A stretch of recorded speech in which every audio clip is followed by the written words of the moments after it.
아침에 눈 뜨는 게 고문이고 무언가를 시작할 엄두가 안 나는 사람들이 폭증하고 있습니다. 바로 대한민국 국민들이었습니다. 그런데 왜 열심히 살아온 이들이 갑자기 멈춰섰을까요? 2020년대 초반 성인 10명 중 4명이 심각한 의욕 상실을 겪었습니다. 하지만 이건 게으름이 아니었습니다. 아무리 노력해도 결과가 돌아오지 않는 사회, 24시간 남과 비교당하는 환경 속에서 뇌가 스스로 전원을 내린 겁니다. 더 이상 싸워봤자 소용없다고 판단한 뇌의 생존 전략이었죠. 한국 사회가 만든 무기력의 정체와 뇌를 다시 켜는 방법, 함께 알아보도록 하겠습니다. 당신의 뇌는 지금 이 순간에도 누군가와 비교당하고 있습니다. 아침에 지하철에서 본 명품 가방, 인스타그램 피드에 뜬 친구의 승진 소식, 단톡방에서 오가는 자녀 성적 자랑, 하루에도 수십 번, 당신은 기준과 대조됩니다. 문제는 이 비교가 멈추지 않는다는 겁니다. 뇌과학자들은 이를 사회적 감시 스트레스라고 부릅니다. 전두엽은 원래 계획을 세우고 목표를 향해 나아가는 기관입니다. 그런데 한국 사회에서 이 전두엽은 끊임없이 남들 기준에 내 위치를 확인하느라 과열됩니다. 스카이 대학 입학, 대기업 취업, 30대 결혼, 강남 아파트 구매. 이 체크리스트는 태어날 때부터 설치된 운영체제처럼 작동합니다. 2023년 서울대 연구팀이 발표한 자료에 따르면 한국 성인의 전두엽 활성도는 서구권 대비 평균 18% 높았습니다.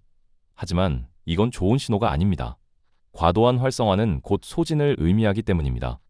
컴퓨터로 치면 CPU가 항상 100%로 돌아가는 상태입니다. 더 큰 문제는 이 비교가 불공정한 경쟁이라는 점입니다. 부모의 경제력, 태어난 지역, 학군이 이미 출발선을 결정합니다. 그런데도 사회는 네가 노력하지 않아서 라고 말합니다. 뇌는 이 모순을 감지합니다. 노력과 결과 사이의 인과관계가 무너진 시스템에서 전두엽은 서서히 동력을 잃어갑니다. 결국 뇌는 판단합니다. 이 게임은 이길 수 없다. 그리고 전원을 내립니다. 이게 바로 무기력의 시작입니다.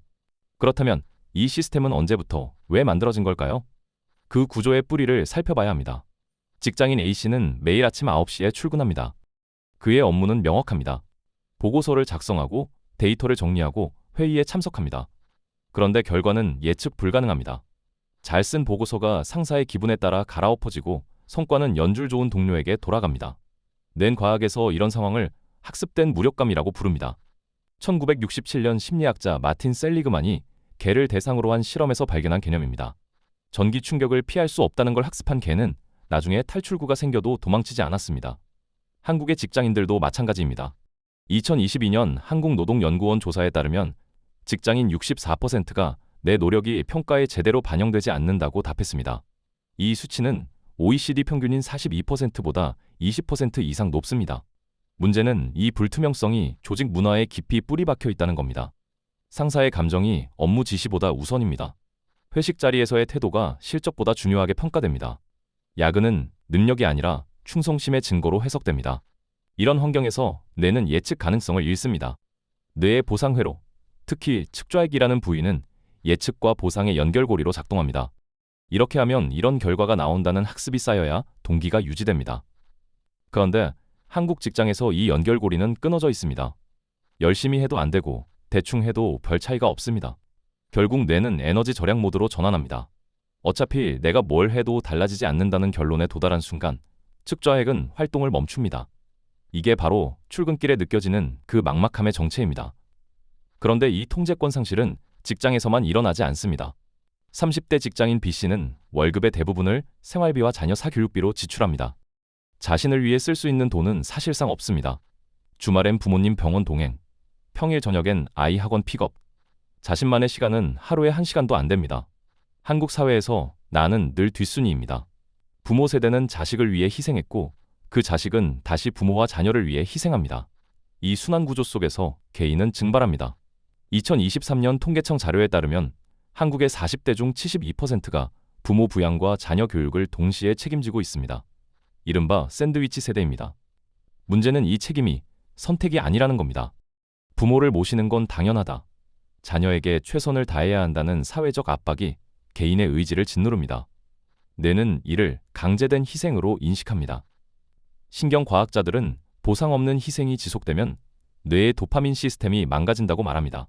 도파민은 노력하면 좋은 결과가 온다는 기대감을 만드는 신경 전달 물질입니다. 그런데 한국의 부양 구조는 이 기대감 자체를 허용하지 않습니다. 내가 희생해도 내 삶은 나아지지 않습니다. 그저 다른 사람의 삶이 유지될 뿐입니다. 더 큰 문제는 이 구조를 벗어날 방법이 없다는 겁니다. 부모를 모시지 않으면 불효자로 낙인 찍히고 자녀 교육에 투자하지 않으면 무책임한 부모가 됩니다.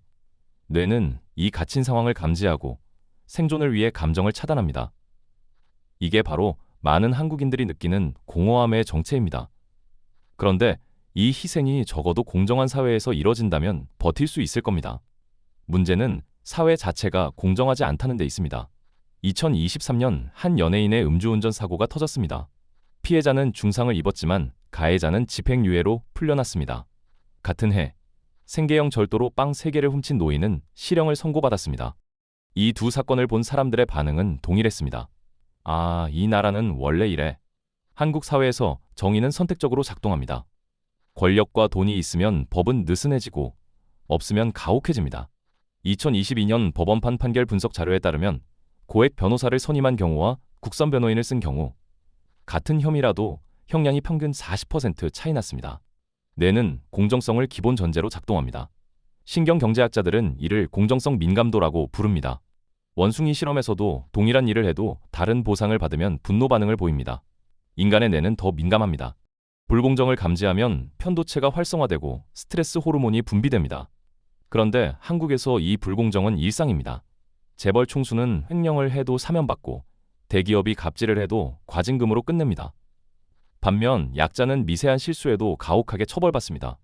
이 패턴이 반복되면 뇌는 세상의 논리를 포기합니다. 노력하면 보상받는다는 인과율이 무너진 사회에서 뇌가 선택하는 건 체념입니다. 심리학에서는 이를 학습된 허무주의라고 부릅니다. 정의가 작동하지 않는다는 걸 반복 학습한 뇌는 더 이상 옳고 그름을 판단하려고 하지 않습니다.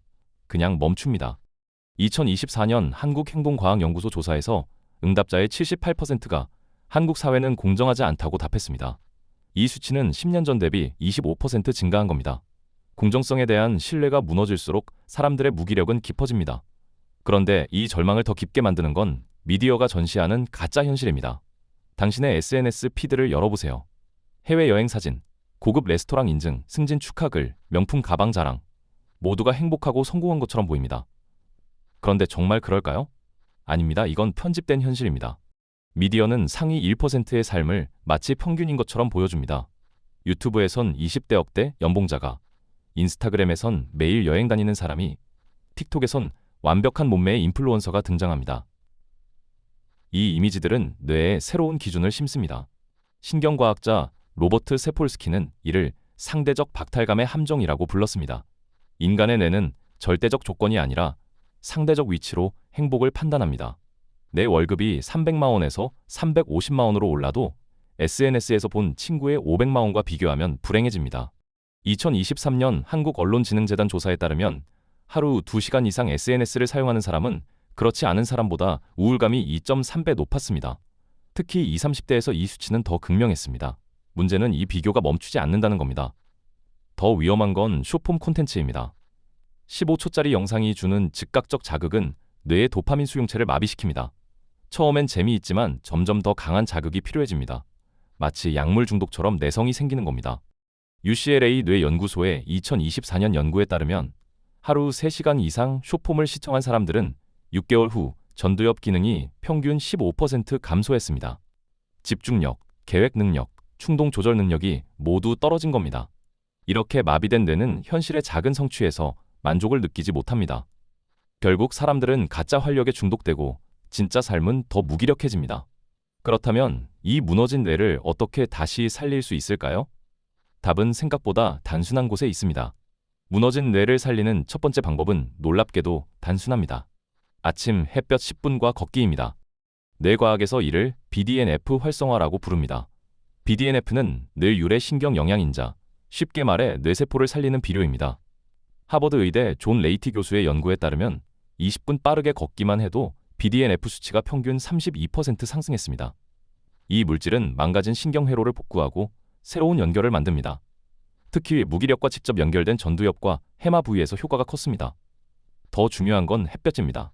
아침 햇볕은 뇌의 생체 시계를 리셋하고 세로토닌 분비를 촉진합니다. 세로토닌은 행복 호르몬으로 불리지만 사실 그보다 중요한 역할은 충동 조절과 감정 안정입니다. 2023년 서울대병원 연구팀은 우울증 환자에게 매일 아침 30분 산책을 시켰더니 8주 후 70%가 증상 호전을 보였다고 발표했습니다. 핵심은 강제성입니다. 기분이 나아져서 움직이는 게 아니라 움직여서 기분이 나아지는 겁니다. 뇌는 몸의 움직임을 감지하고 아, 지금 생존 활동 중이구나 라고 판단합니다. 그리고 에너지를 공급하기 시작합니다. 또 하나 중요한 건 수면입니다. 뇌는 잠을 잘 때 독소를 배출하고 기억을 정리합니다. 특히 렘 수면 단계에서 감정 처리가 일어납니다. 하루 7시간 이하로 자면 편도체가 과민해지고 스트레스에 취약해집니다. 하지만 이것만으론 부족합니다. 뇌의 하드웨어를 고쳤다면 이제 소프트웨어를 손봐야 합니다. 바로 심리적 거리두기입니다. 직장 상사를 바꿀 수 없다면 상사에 대한 내 반응을 바꿔야 합니다. 이게 바로 심리적 거리두기입니다. 뇌과학에서는 이를 인지적 재평가라고 부릅니다. 상황은 그대로지만 그 상황에 부여하는 의미를 바꾸는 겁니다. 예를 들어 상사가 이유 없이 화를 냅니다. 기존 반응은 내가 뭘 잘못했나 하며 자책하는 겁니다. 하지만 재평가된 반응은 다릅니다. 저 사람은 저 사람 문제가 있구나. 나와는 무관하다. 이 한 문장이 전두엽을 보호합니다. 스탠퍼드 대학 제임스 그로스 교수의 2022년 연구에 따르면 인지적 재평가 훈련을 받은 직장인들은 6개월 후 스트레스 호르몬인 코르티솔 수치가 평균 28% 감소했습니다. 같은 환경에서도 내가 받는 타격을 줄인 겁니다. 핵심은 명확한 선긋기입니다. 회사는 돈 버는 곳이다. 내 자아를 실현하는 곳이 아니라. 이 문장을 받아들이는 순간 상사의 부당한 요구는 더 이상 내 존재를 위협하지 않습니다.